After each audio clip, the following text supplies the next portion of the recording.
आज़ादी दी वो इस कौम ने दी है। इस देश के अंदर कितनी ऐसी जातियां हैं जो सर उठा करके नहीं चल सकती, आज भी मंदिरों में नहीं जा सकते। लेकिन आप लोग जब गर्व से कोई पूछता है कि आपकी जाति क्या है तो आप छाती ताड़ करके कहते हो मैं जाट हूँ। तो मैं तो यही कहूँगा कि अगर जाट हो तो जाटों वाले कर्म भी हम लोगों को करने पड़ेगा। हम लोगों को टांग की बजाय हाथ खींचना पड़ेगा। और मैं जानता हूँ पूरे जिले की गरीब बैठी है मेरे सामने, आप सभी लोग एक बार अपने लिए ताली बजाओ, कम से सभी लोग बजाओ। शर्म की कोई बात नहीं है, क्योंकि जब से हमने दूसरों के पक्ष में ताली बजाना शुरू किया है तभी से हम खंडित जनादेश की तरफ जा रहे हैं। अमित भाई का बहुत बड़ा बड़प्पन है कि वो नीचे बैठे, उनसे कहा गया कि ऊपर आ जाओ तो वो नीचे बैठे, इसके लिए बहुत बड़प्पन है उनका। लेकिन मैं एक निवेदन भी करूंगा, हमें नेतृत्व की जरूरत है, क्योंकि आज पूरा जिला इस आशा भरी किरण की तरफ देख रहा है कि इस जिले का नेतृत्व कौन करेगा। धर्मपाल जी के बाद ये स्थान बिल्कुल खाली हो गया है। तो हम चाहते हैं कि नेता, हमारा नेतृत्व करने की हमें जरूरत है। हम एक आदमी के पीछे अपना नेता चुन के, या हमारे समाज का सर्वे सर्वा है, किसी को तो चिन्हित करना पड़ेगा। जब तक हम चिन्हित नहीं करेंगे तो सारे चौधरी हैं, सारी चौधराट का परिणाम तो हमने देख ही लिया। कोई किसी को सुनने को तैयार नहीं, कोई किसी की मानने को तैयार नहीं। तो मैं सभी चौधरियों से कहूंगा कि आप सभी लोग नेतृत्व को स्वीकार जरूर करें।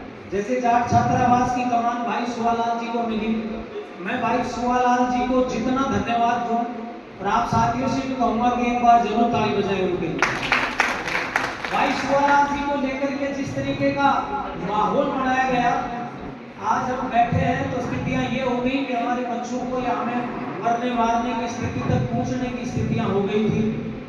ऐसी स्थिति हो गई थी कि समाज की मजाक जो रोज बनाई जा रही थी कुछ गिने चुने लोगों द्वारा, और भाई सुवालाल ने और उनके सभी साथियों ने मिलकर समाज हित में फैसला लिया, दरिया दिली दिखाई, बड़ा दिल दिखाते हुए कि इस कौम को क्षेत्रवाद से किस तरीके से मुक्ति मिले, किस तरीके से हम सबको साथ लेकर के चले। और वो सारे लोगों ने समझौते के तहत काम किया और आज समाज पूरा एक जागरण पे बैठा है। मैं तो यही कहूँगा आपसे कि ये जो कमेटी यहाँ पे बनाई जाए उसमें पूर्ण रूप से पारदर्शिता हो, मुंह देख करके टीके ना निकाले जाए जिस तरीके से पहला होता रहा। क्योंकि विद्रोह वही होता है जहाँ सम्मान की जगह अपमान जब परोसा जाता है किसी के लिए, तो वो स्थिति अलग हो जाती है। साथियों, जब मैं जाट हूँ और मैं दूसरे जाट को दबाने की सोचता हूँ तो ये कभी संभव नहीं हो सकता। मेरे को सोचना पड़ेगा कि वही बलक जो मेरी रगों में दौड़ रहा है वो उसके भी दौड़ रहा है। तो इसलिए हम बुद्धि के तो धनी हम गणेश जी हैं, हमें बुद्धि देने की तो जरूरत है नहीं, क्योंकि गणेश जी भी हमारे सामने बोलने साबित हो गए। इतने बुद्धिमान लोग हैं, अगला जो बोल रहा है उसका भाषण समाप्त होगा उससे पहले हम परिणाम निकाल लेते हैं कि ये क्या कहना चाह रहा है, ये किसका आदमी है, ये क्या चाह रहा है, ये क्या करेगा, मैं आज ही बता दूं। तो सभी भविष्यवाणी करता जो हम लोग हैं, भविष्यवाणियों पे विराम लगाएं और ये सोचे कि अपनी कौम का भला कैसे होगा। मैं एक छोटी सी बात के साथ समाप्त करूंगा अपनी बात को। जब किसी का बेटा गलत रास्ते पर चलता, वो बिगड़ जाता है, बदमाश हो जाता है, उसके माँ और बाप को, परिवार के लोगों को नींद नहीं आती। हम इतने वो चिंतित हो जाते हैं, अपने मामा के लड़के को, बुआ के लड़के को वो बुलाते हैं पड़ोसियों को, यार इस तरीके से समझाओ मेरा बेटा खराब हो रहा है और मेरा घर ही बर्बाद हो जाएगा अगर मेरा बेटा सही रास्ते पर नहीं है। करते हैं या नहीं करते?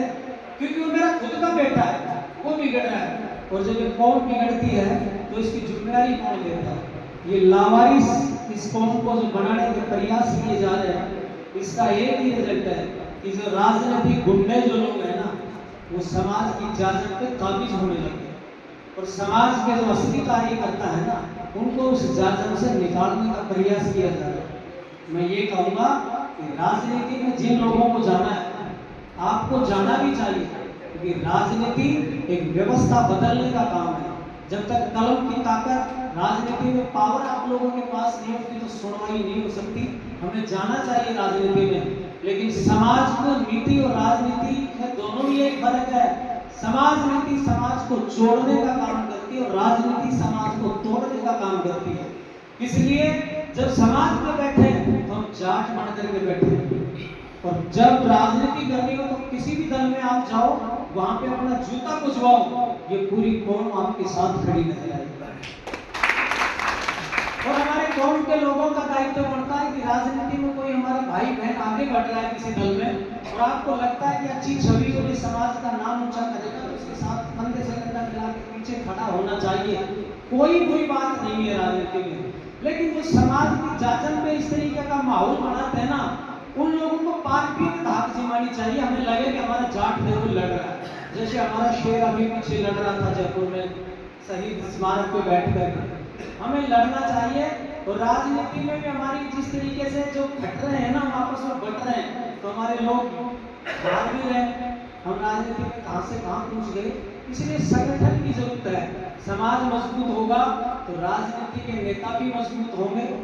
हमें बड़ा दिल दिखाते हुए जो ईर्ष्या जो हम अपनी बगल में लेकर के चलते हैं, जब घर से निकलते हैं तो दूसरा जाट नजर आते ही कहीं ईर्ष्या करते हैं। पहले राम रमी करना सीख जाओ, मेरे जीवन का एक मंत्र है, और हम इसी उद्देश्य को लेकर के काम कर रहे हैं। आप जो भी साथी यहाँ पे बैठे हैं, एक दूसरे की तरफ देख के सब राम राम करो, एक दूसरे की तरफ देख करके राम राम करो। आप आंख मिलाना पसंद नहीं करते मेरे भाई, तो इसलिए हम सभी लोग रामनवमी के साथ एक अच्छे माहौल में आगे बढ़ेंगे। कई साथियों को आगे जाना है, लंबा जाना है उनको, तो वो उनको देर ना हो जाए। मैं अपनी वाणी को यही विराम देता हूँ। राम राम। तेजाजी महाराज की जय।